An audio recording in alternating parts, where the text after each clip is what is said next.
Okay, you are your emotional state. Part 5. This is it. We're doing it. And we're going to wrap it up, this series, with this talk. Um, let's go through them again. And remember, the lower emotions are the painful ones. And the pain is the message. The pain is nature's way of saying, don't do this. I don't want you to experience anger, resentment, jealousy, envy, none of that. Fear. I don't want you to be afraid. Fear not, right? I don't want any of that happening. I want you to find the courage to try something new. We learned courage is an emotion also. And so what is the something new?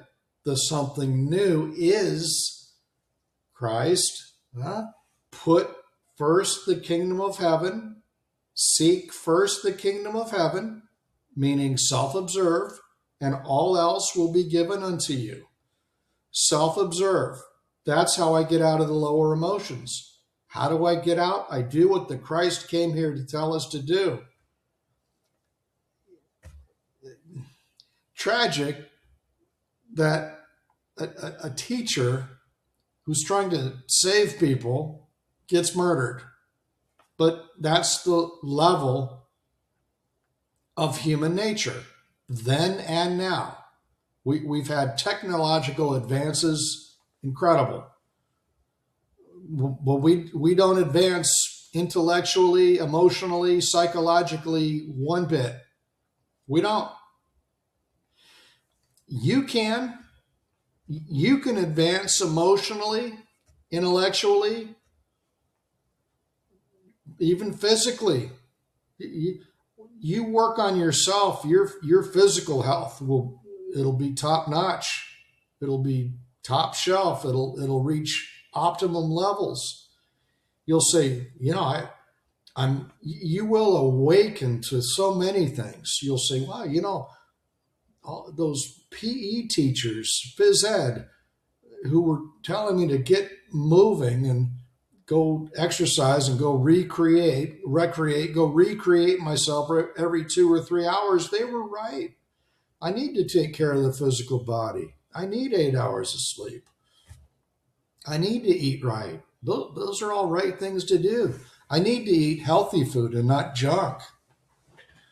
I need to eat normal food and not be weird about it or nutty about it.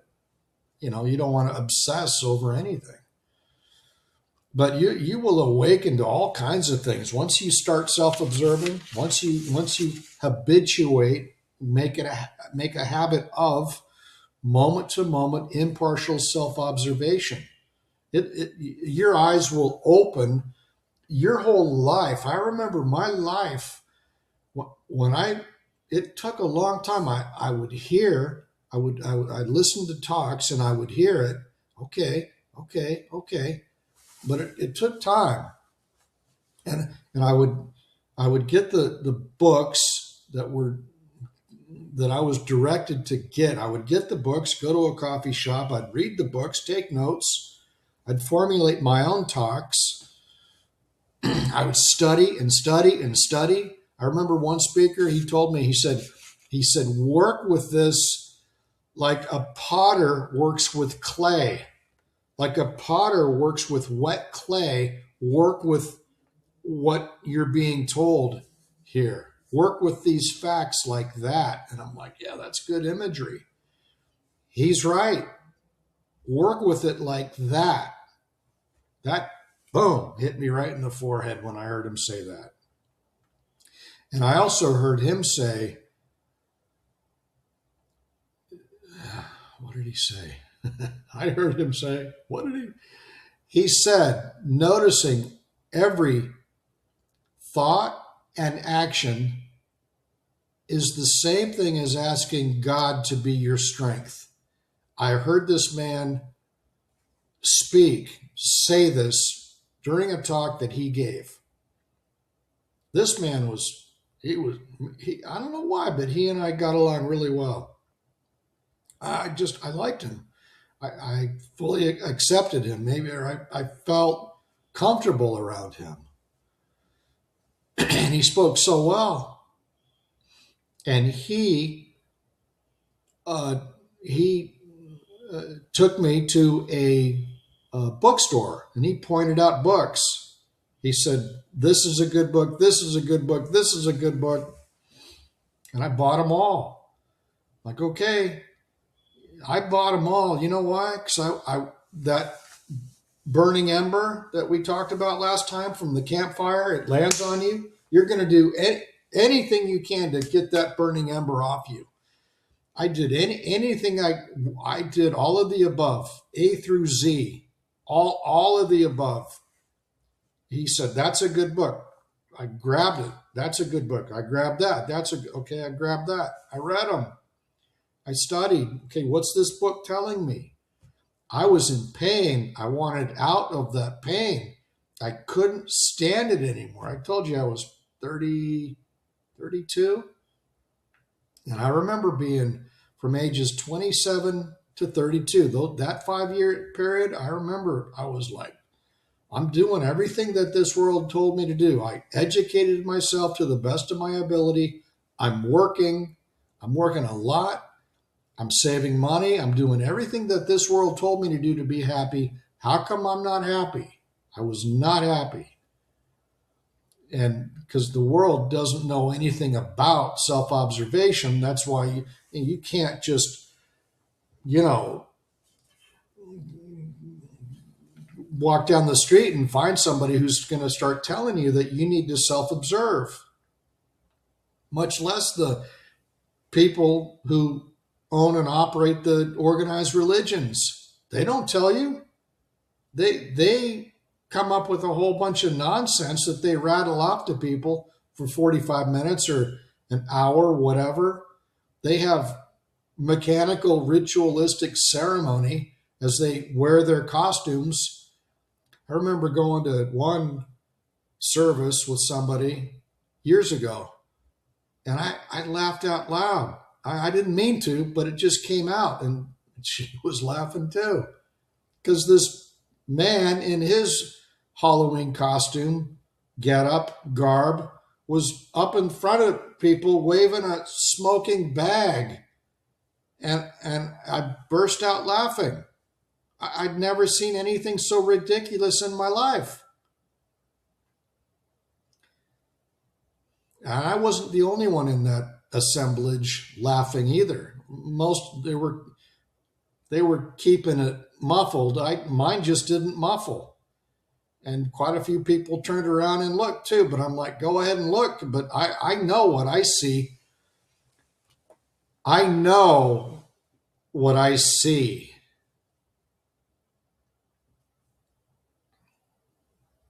Okay? That's not going away. I know what I see, and I'll communicate to you what I see, and I'll communicate to you what I know, but you got to meet me halfway if you want out. I'm not out, but life's better now than I ever imagined it would ever be. It's good. It is good. And it doesn't come from anything exterior to me. It's not dependent on any money coming in. You know how much money I made today? You don't want to know. It's not dependent on any money. I have no plans for tonight. No hot date. No social calendar. Nothing happening in my future. No friends coming over. Nothing like that at all. And I'm happy. I sit content because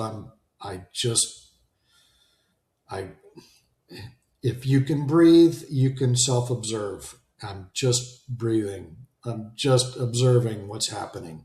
And I'm telling you, seek ye first the kingdom of heaven, and all else will be given unto you.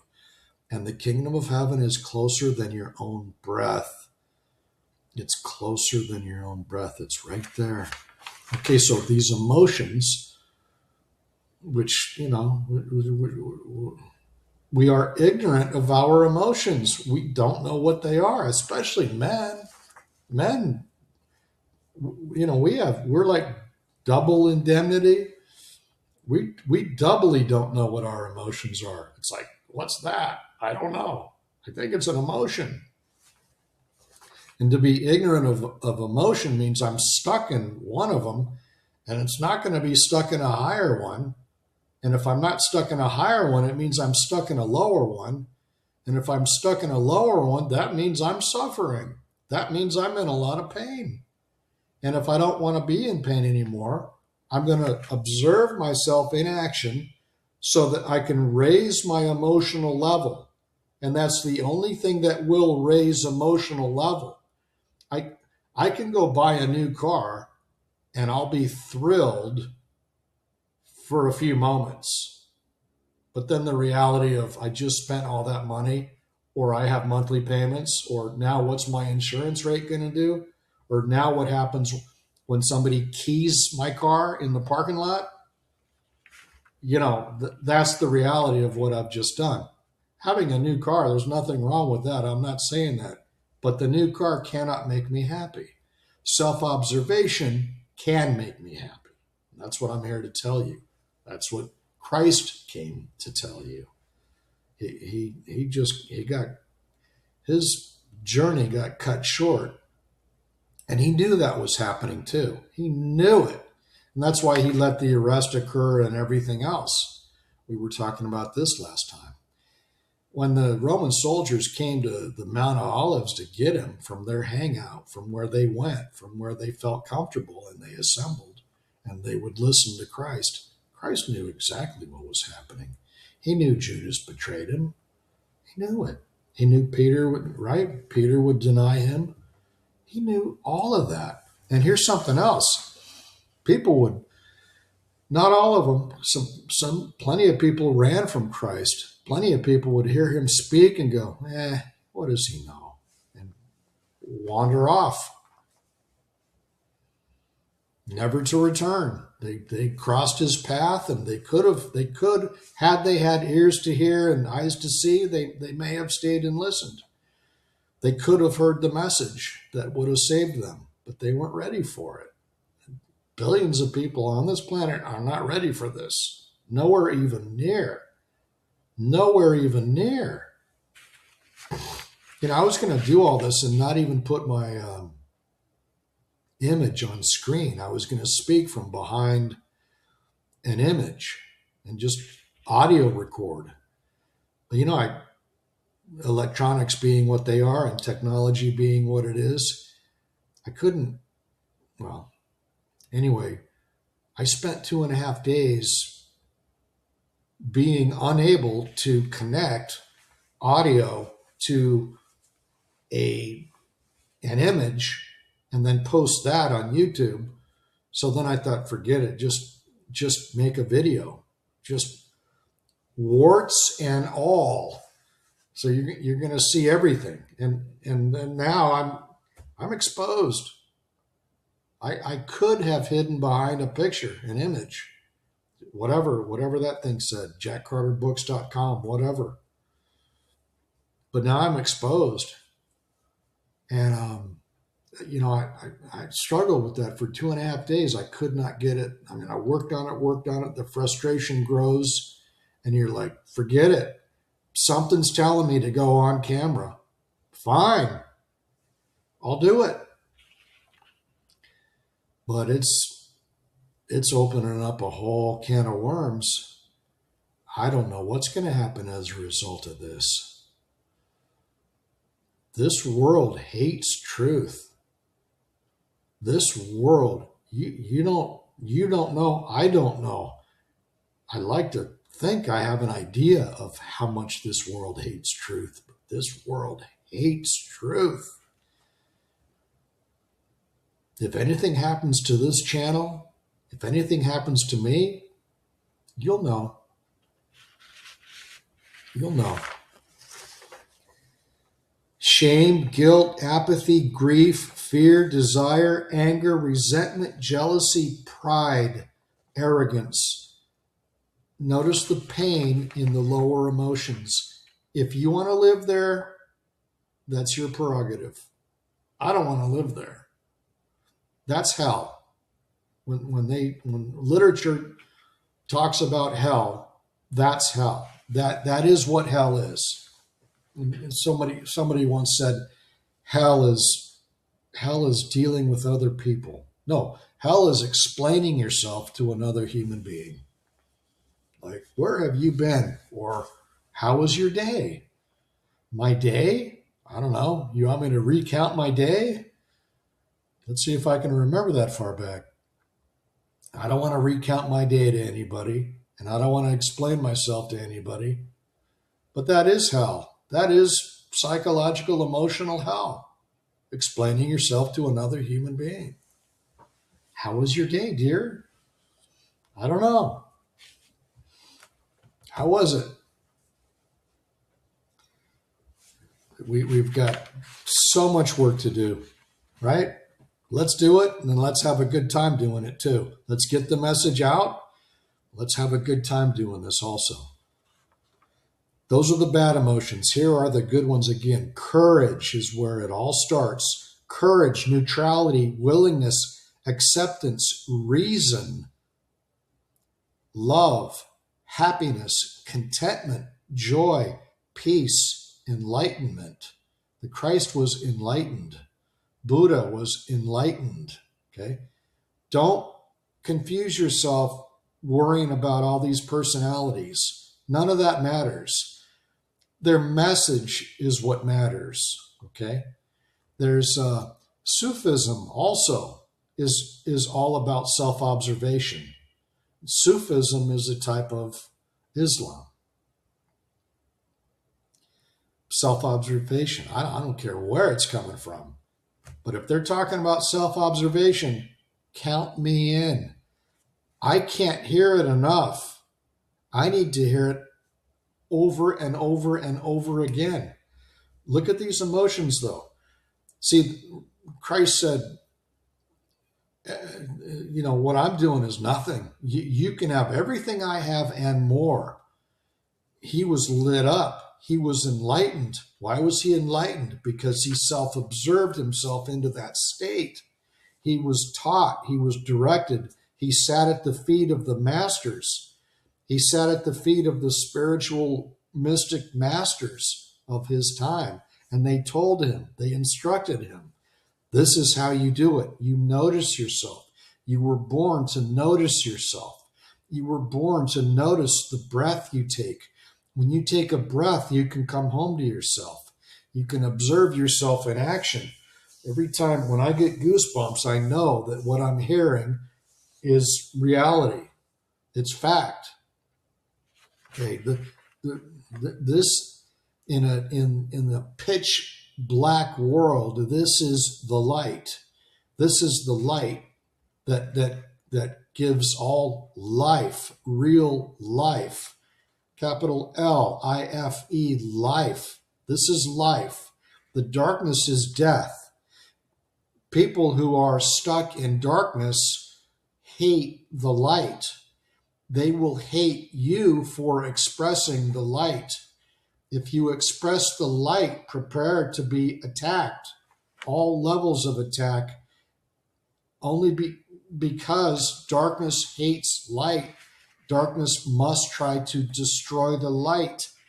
If they murdered the Christ, which they did, arrested, trumped up charges, tortured beyond belief, that's torture. Everything that happened to him, that's called torture. Crucifixion is torture. It's said that he asphyxiated himself on that cross, meaning he could no longer breathe. Everything else that was happening too. He was like a bicycle tire. The air coming out of that tire. The crucifixion was the last straw. It was the air coming out of his tire, and he didn't die instantly. He died over 1, 2, 3 days, a day and a half, whatever it is. I've studied all this over the years.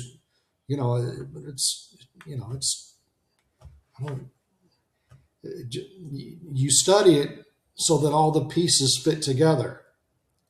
And I pulled the camera back. I didn't understand anything about true Christianity until a very, very nice young lady from India sat me down, and 3 nights in a row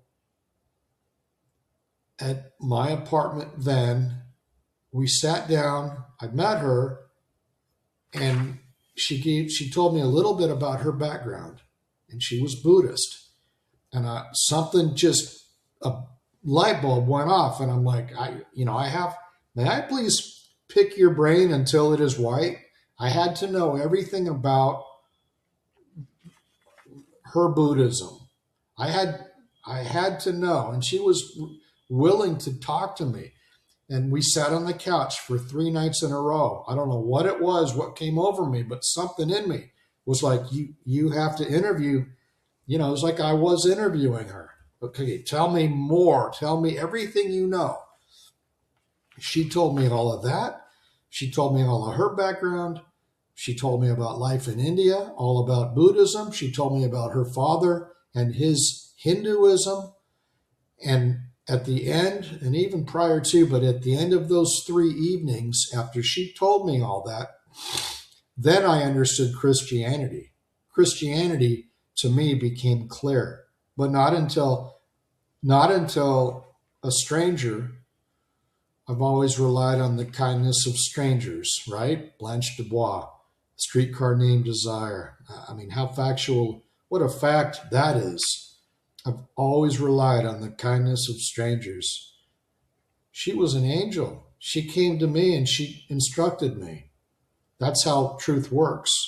Truth works through human beings, just like Satan works through human beings also. Why do you think this world is in such rotten shape that it is? Why it's so dirty? Why it's dripping with evil, as people have described it as? If you're in love with this world, there's something wrong with you.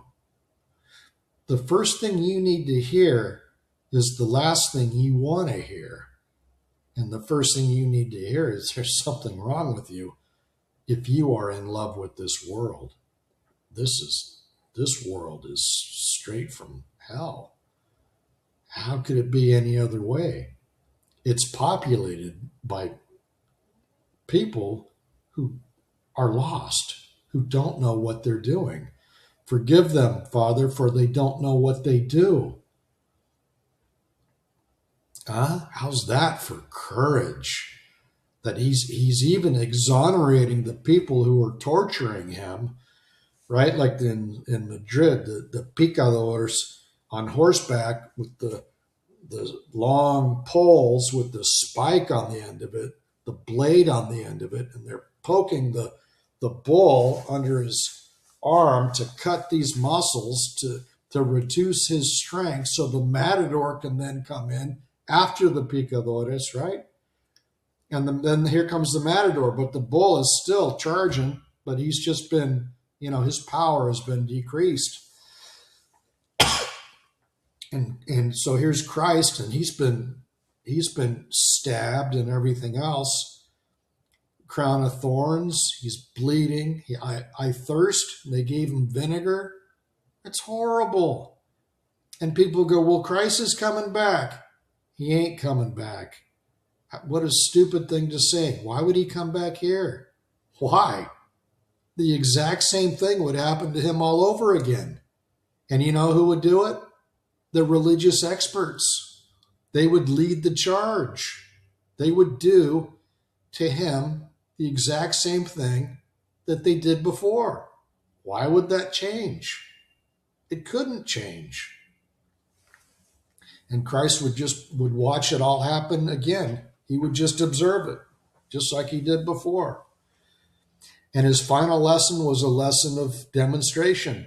The highest form of teaching is demonstration.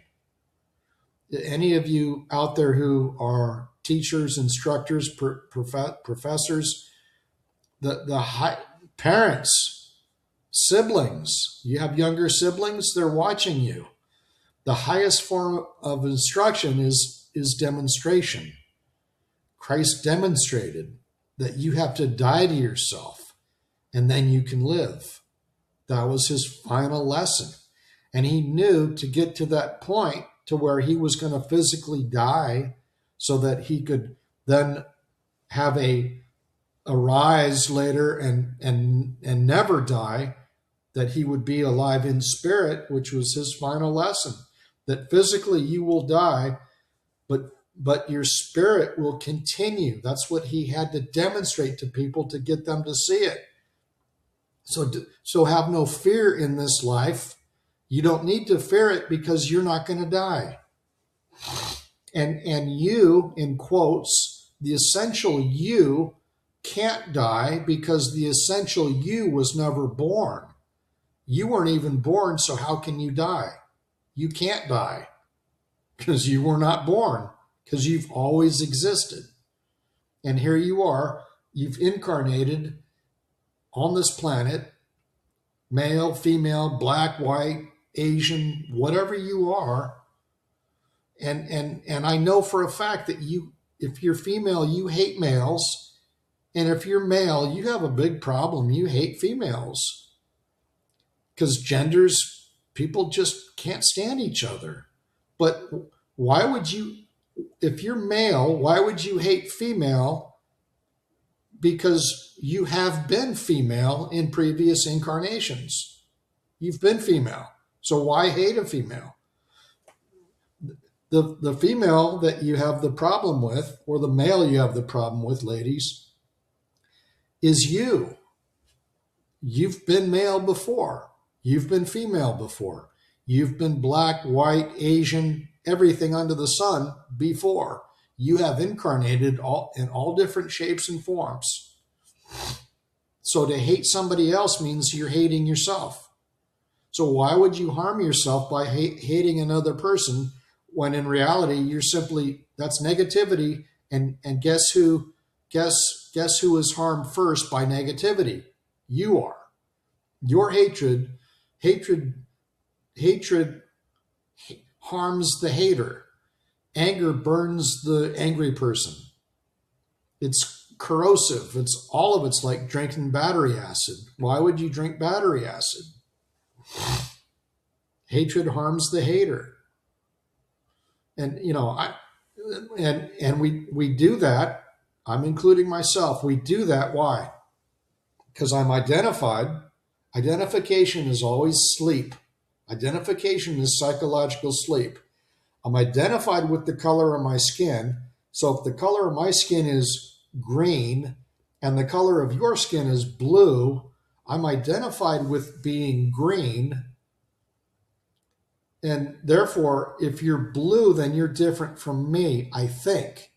In reality, you're not, because your essence equals my essence.